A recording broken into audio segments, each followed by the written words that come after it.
And so as the particle rotates between the two universes through black holes and white holes and around, uh, this is all relative to the direction in which the particle is traveling through space-time.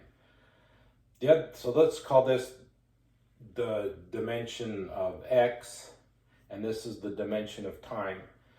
So if this is the dimension of x through which the particle travels, and this is the dimension of x through which the particle travels, the other two dimensions, y and z, those contain the electromagnetic field, and they remain unchanged throughout this cycle.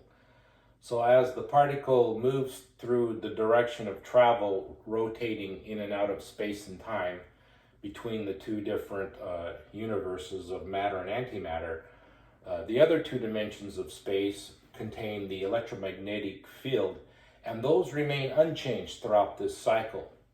And that's important. That means they're invariant from any reference frame. And so this invariance of the electromagnetic field throughout this rotation is important to contain, or for a consistent connection between between these two universes along this line of history. So we have to maintain a constant electromagnetic field in order to maintain a connection through the timeline of history.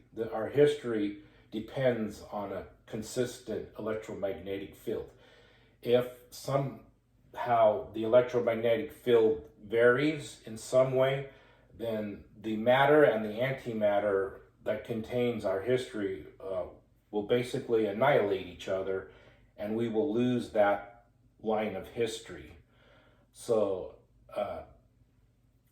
there's not an infinite number of parallel universes to our universes. Only parallel universes that can maintain an invariant electromagnetic field will make a connection between the two universes through the timeline of history.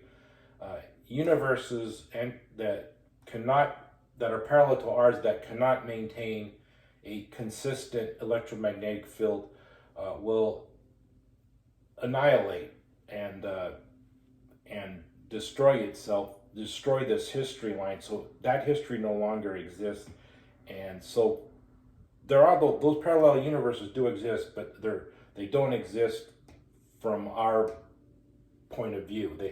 From the